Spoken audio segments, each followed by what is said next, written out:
Assalamualaikum warahmatullahi wabarakatuh. Perkenalkan, nama saya Laila Fajrina Falah dari kelas 12 MIA 3. Saya absen 18. Nah, kali ini saya akan melaksanakan tugas akhir matematika dari Bapak Handri Kurniawan, guru matematika saya di SMA, yaitu membuat penjelasan satu soal materi matematika wajib dan satu soal materi matematika peminatan.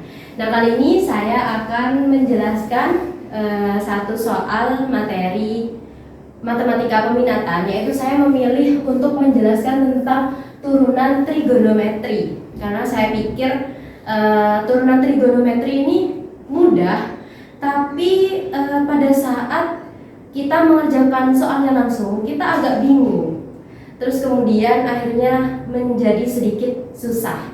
Nah, oleh karena itu saya sudah memilih soal yang menurut saya lumayan susah, karena ini soal tipe UTBK yang dulu sempat ada di SPMB 05 kode 772. Nah, langsung aja ya ke pembahasan soalnya.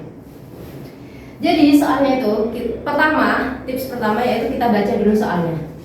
Jika fx sama dengan sin ax plus cos bx, jadi kita punya nih fungsi fx memenuhi f aksen 0 sama dengan b. Jadi kalau f aksen 0-nya itu sama dengan b dari ini, dan f aksen pi per 2a sama dengan min 1. Jadi kalau x-nya diganti turunan dari ini x-nya diganti pi per 2a itu sama dengan min 1, maka nilai a plus b-nya berapa gitu kan. Nah, tips untuk mengerjakan soal turunan trigonometri ini, pertama kita cukup baca soalnya terlebih dahulu. Kita langsung menulis apa saja informasi yang didapat, karena apabila kita hanya membaca gini saja, soalnya panjang, susah nih, padahal tidak sesusah itu. Jadi pertama kita harus langsung mengerjakan, tidak usah berpikir terlebih dahulu. Oke, jadi langsung aja ya, kita tulis sedikitnya. Pertama kita punya fungsi trigonometrinya, yaitu fx sama dengan sin ax plus cos bx. Jadi yang akan kita cari adalah a dan b ini berapa, gitu kan. Terus diketahui juga f aksen 0-nya sama dengan b. Kemudian diketahui juga f aksen pi per 2a-nya sama dengan min 1. Kemudian ditanyakan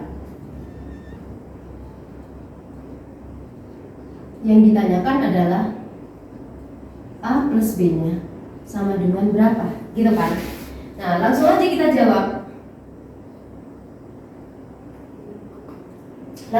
jawab. Jadi yang pertama harus kita lihat adalah yang diketahui ini apa saja.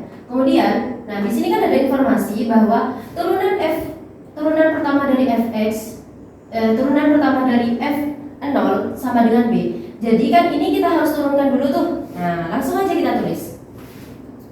Berarti f turunan pertamanya adalah, oh ya, kita harus tahu dulu bagaimana cara menurunkan kan. Nah, di sini kalau misal ini adalah informasi yang paling dasar yang bisa kita hafalkan dengan mudah. Jadi di sini misal ada fungsi fx, terus di sini ada turunannya. Jadi kalau misal kita punya sin ax turunannya, oh gini aja. Kalau misal kita punya sin x turunannya adalah cos x. Nah, ini adalah rumus, jadi harus kita hafal. Nah, kalau kita punya sin ax, maka turunannya a-nya itu ke depan a cos ax, seperti itu. Nah, kemudian ini kan kalau sin. Nah, gimana kalau cos? Cos cos X berarti turunannya min sin X. Nah, kalau cos AX turunannya jadi apa? Berarti min A sin AX. Nah, kita harus menghafalkan ini. Jadi, pokoknya kalau ada konstanta di depan X, ini maju dulu ke depan, tapi di belakangnya itu tetap, ya ininya tetap. Jadi, konstantanya maju ke depan, ini maju ke depan, jadi ini. Nah, tapi yang belakang ini tetap. Gitu. Jadi langsung ya kita coba. Nah, berarti kalau sin AX tadi apa? Berarti yang A-nya maju, jadi A cos AX. Terus yang cos BX jadi apa? Kalau cos jadi turunannya jadi min sin. Berarti min B sin BX. Gitu kan? Nah, sudah dapat turunan pertama dari fungsi fx, tapi yang diketahui di sini adalah f aksen 0. Berarti yang x-nya ini kita ganti 0. Jadi f0 sama dengan A-nya tetap ya, jadi yang x-nya saja yang diganti. Jadi A cos A kali 0 dikurangi B sin B kali 0. Gitu kan? Ini f aksen 0-nya sama dengan B. Terus ini A cos, berarti A kali 0 kan sama dengan 0. Cos 0 sama dengan berapa? Sama dengan 1. Berarti A kali 1 dikurangi sin B kali 0. B kali 0 sama dengan 0. Sin 0 sama dengan berapa? Sama dengan 0. Berarti B kali 0 sama dengan 0. Jadi kita tulis 0. Nah, oleh karena itu kita dapat nih bahwa B sama dengan A, ya kan?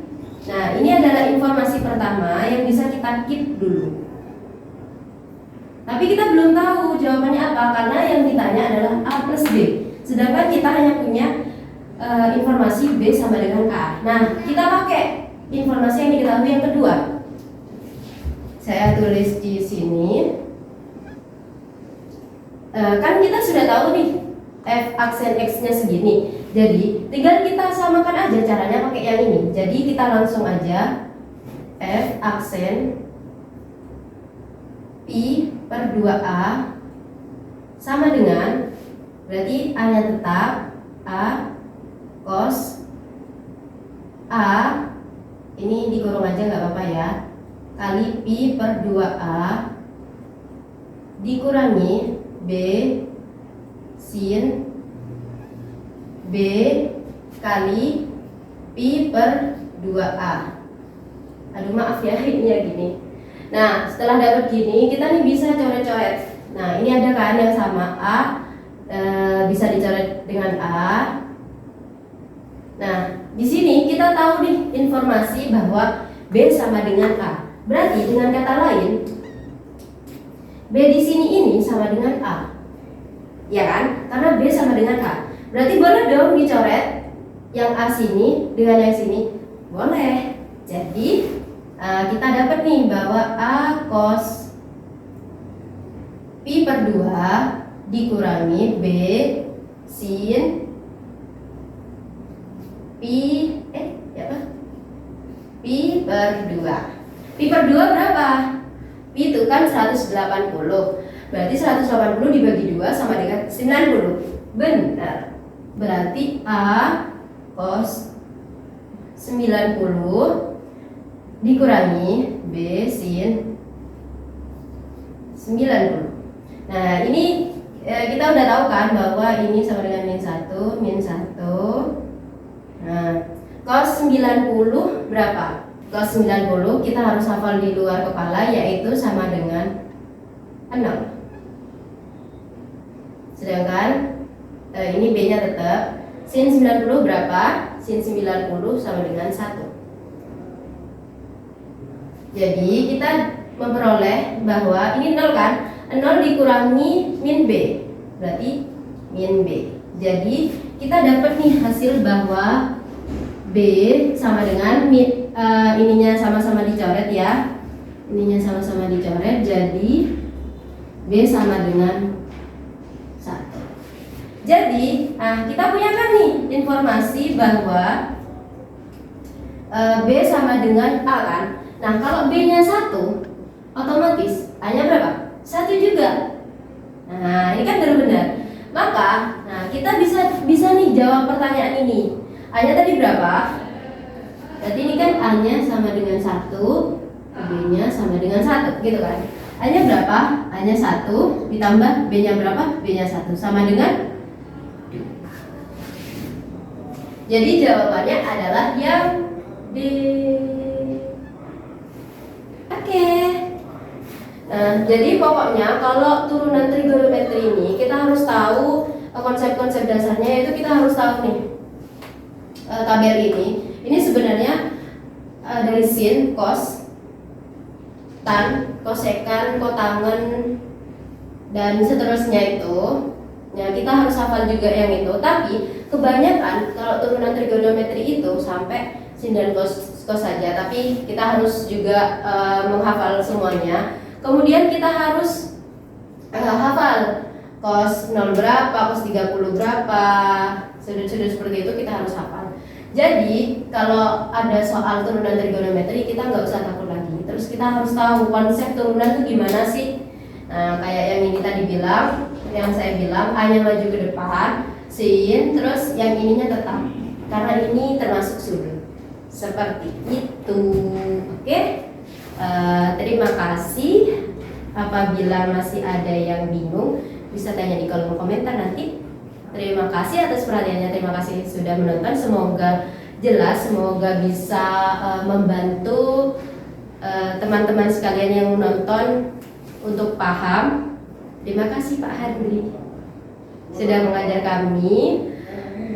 Baik, assalamualaikum warahmatullahi wabarakatuh.